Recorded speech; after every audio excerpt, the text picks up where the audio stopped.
मेरी विपदा सुनोगे तो तुम्हारा दिल भी टूट जाएगा, तुम्हारी आंखों से खून के आंसू बह निकलेंगे, लेकिन मैं तुम्हें कुछ भी नहीं बताऊंगी। वो मीर की गजल थी ना खयाम की रुबाई, वो तो बस एक औरत थी, एक फनकार औरत, इश्क के नातमाम की मौत। औरत ने मुमताज जहां से मधुबाला बनकर अरसे तक फन की इबादत की, करोड़ों पर सितारों के दिलों पर राज किया, बल्कि आज भी करती है। ये नहीं, हिंदुस्तान में ऐसी कोई एजेंसी नहीं जो चांद पर आपको हनीमून मनाने भेज सके।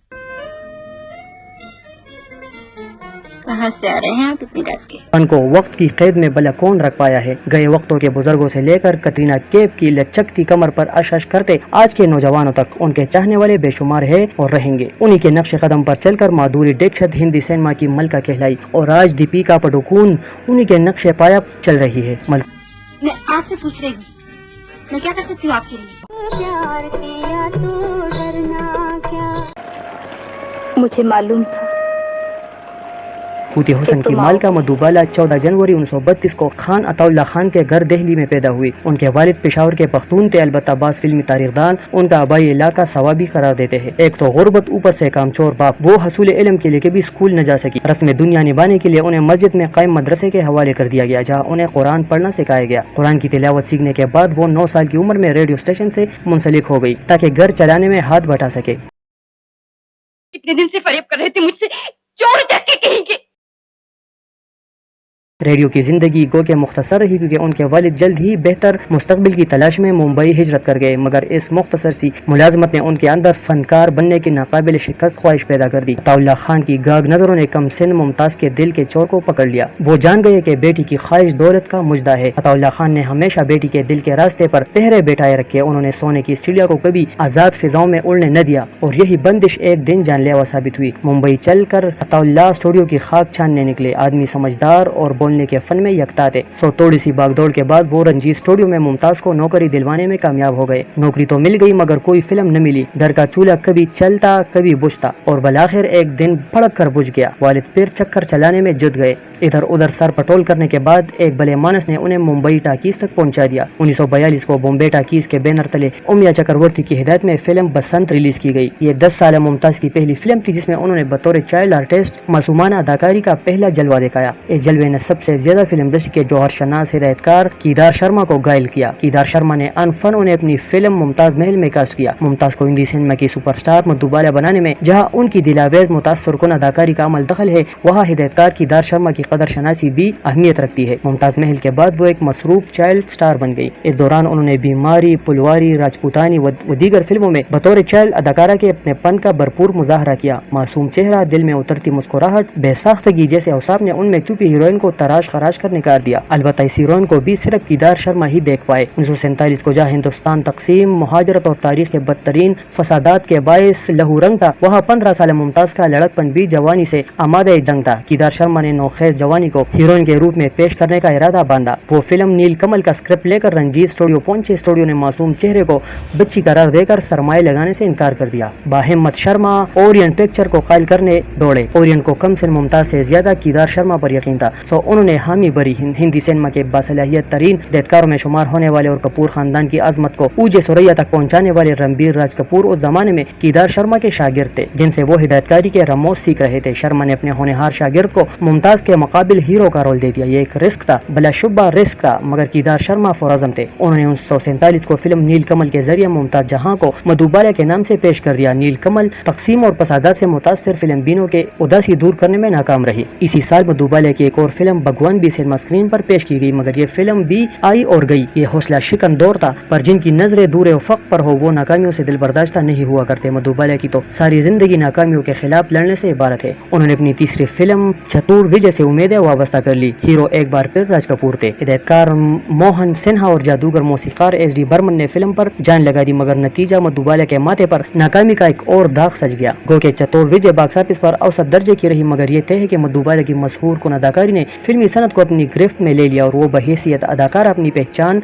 बनाने में कामयाब रही। इसके बाद उन्होंने मेरे भगवान, अमर प्रेम, पराई आग और दीगर काबिल जिक्र फिल्में की, मगर कामयाबी का सितारा हनूज मान था। वो अदाकारा तो बन चुकी, लेकिन फनकार कामयाब पन فنکارہ سے ابھی بہت دور تھی۔ ایک بار پھر بمبئی ٹاکیز نے آواز دی۔ اس بار یہ آواز دادا منی، اشوک کمار اور لیجنڈ ہدایت کار کمال امروہی کی تھی۔ 1949 آزاد بھارت کی فضاؤں میں کمال امروہی نے اشوک کمار اور مدھو بالا کو لے کر ہندوستان کی پہلی رومانٹک تھرلر فلم محل پیش کی۔ مدھو بالا کا پراسرار مگر دلکش انداز، اشوک کمار کی دل کو چوتی اداکاری، کیم چند پرکاش کی مدر موسیقی اور کمال امروہی کی باکمال ہدایت کار نے اس فلم کو آج بھی تر و تازہ رکھا ہے۔ اگر ہندی سینما کی 10 بہترین فلموں میں شامل کیا جائے تو شاید ہی کوئی انکار کرے۔ اس فلم کے گانے آئے گا آئے گا آئے گا آنے والا سے لتا جی کا ڈنکا بجا۔ بومل رائے جو اس فلم کے ایڈیٹر تھے، انہوں نے بعد از اس فلم سے متاثر ہو کر دلیپ کمار اور وجنتی مالا کو لے کر کھڑکی توڑ مدھومتی بنائی، جبکہ مدھومتی سے متاثر ہو کر فرح خان نے شاہ رخ خان اور دیپیکا پڈوکون کو لے کر 2007 کو اوم شانتی اوم جیسی سپر ہٹ فلم پیش کی۔ مدھو بالا کو اپنی محنت اور صلاحیت کا بھرپور ثمر ملا اور محل سپر ہٹ ثابت ہوئی۔ وہ فنکارہ بن کر آسمان پر چمکنے لگی۔ اس کے بعد انہوں نے پیچھے مڑ کر نہ دیکھا۔ ہنستے آنسو، نرالا، نادان اور نازنین جیسی خوبصورت فلموں کی ایک قطار کڑی ہو گئی۔ وہ ایک سیدھ پر جا سکتی تھی، کامیابیوں سے لطف اندوز ہو سکتی تھی، پر کمبخت دل نے 1951 کو فلم ترانہ سے للت محمود اور لتا منگیشکر کی آواز 4 سو پھیل گئی۔ سینے میں سلگتے ہیں ارماں، آنکھوں میں اداسی چائی ہے، مدھو بالا اور دلیپ کمار کی پہلی یکجائی تھی۔ سینے میں سلگتے ارمانوں نے یہی سے آگ پکڑی، آگ پھیلتی گئی، وہ دل اس آگ کی ٹھنڈی تپش میں جلستے رہے۔ فلم کے مکالمے پردے سے نکل کر زندہ جاوید بن گئے۔ بے ساختہ اداکاری، بے مثال رومانی مناظر اور دل سے نکلتے مکالمے نے فلم کو مجسمے وا بنا دیا کہ آصف نے اس خوبصورت جوڑی کو شہزادہ سلیم اور انارکلی کے روپ میں پیش کرنے کا منصوبہ بنایا اور مغل اعظم بنانے کا اعلان کر دیا۔ یہاں مغل اعظم بننے کا حوصلہ شکن سفر شروع ہوا جو 10 سال تک جاری رہا۔ وہاں محبت کا چاند اپنی تکمیل میں جیت گیا۔ 1952 کو RC تلوار نے جوا دلوں کو فلم سنگ دل میں ارجا کر دیا، مگر اس دوران سیاد ہوشیار ہو چکا تھا۔ مدھو بالا کے والد عطا اللہ خان نے سونے کی چڑیا کو ہاتھ سے جاتا دیکھا، انہوں نے شوٹنگ میں رکاوٹیں پیدا کرنی شروع کی، مختلف ہیلے بہانوں سے ان کے نازک دل پر چھریاں چلاتے رہے۔ عظیم ہدایت کار محبوب خان کی فلم امر میں بھی ان کی دخل اندازی کا سلسلہ برقرار رہا، تاہم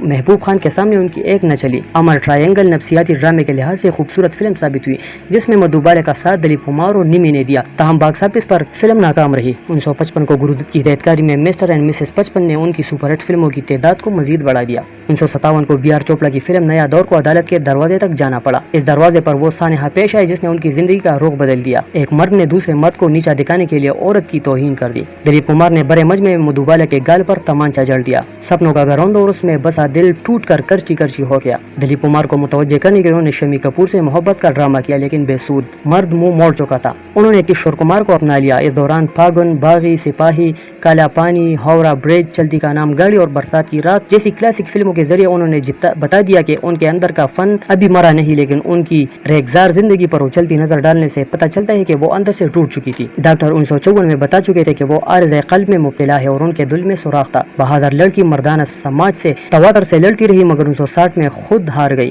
ایسے میں کشور کمار نے خود کو پیش کیا اور وہ ان کا شوہر بننے کے لیے عبداللہ بن گئے۔ کہا جاتا ہے کہ مدھو بالا نے یہ شاید محض دلیپ کمار اور عطا اللہ خان سے انتقام لینے کے لیے کی تھی۔ کشور کمار نے دل و جان سے ان کی خدمت کی، پھولوں کی طرح انہیں رکھا۔ اسی سال مغل اعظم ریلیز ہوئی۔ محبت زندہ آباد کے نعروں سے مزین یہ ورلڈ کلاس فلم دراصل دلیپ کمار اور مدھو بالا کی زہرناک ذاتی زندگی کی المیہ یادگار ہے۔ انارکلی، تمہیں سلیم کو بھولنا ہوگا۔ انارکلی نہ سلیم کو بھول پائی اور نہ انارکلی کو عوام۔ مرض بڑھتا گیا، جو دوا کی مزداق وہ بستر مرگ سے لگ گئی۔ باقی ماندہ فلموں کو انہوں نے بیماری کی حالت میں مکمل کیا۔ کشور کمار ساتھ تھے مگر پیاسی روح کو سیراب کرنا ان کے بس میں کہا تھا۔ فلمیں دیکھنے کا بچپن سے شوق تھا۔ 1969 کو حلالت کے دوران پروین دیکھنے سینما چلی گئی، ان کے لیے خاص انتظامات کیے گئے۔ فلم کے دوران انہیں شدید درد اٹھا، گھر پہنچتے تیز بخار نے آ لیا۔ زندگی سے لڑتے لڑتے وہ 23 فروری 1969 کو ہمیشہ کے لیے دنیا چھوڑ گئی۔ آئیے ان کی فلم شیرین فرحات کا یہ گیت گنگنا کر اس عظیم فنکارہ سے کہے، گزرا ہوا زمانہ آتا نہیں دوبارہ، حافظ خدا تمہارا۔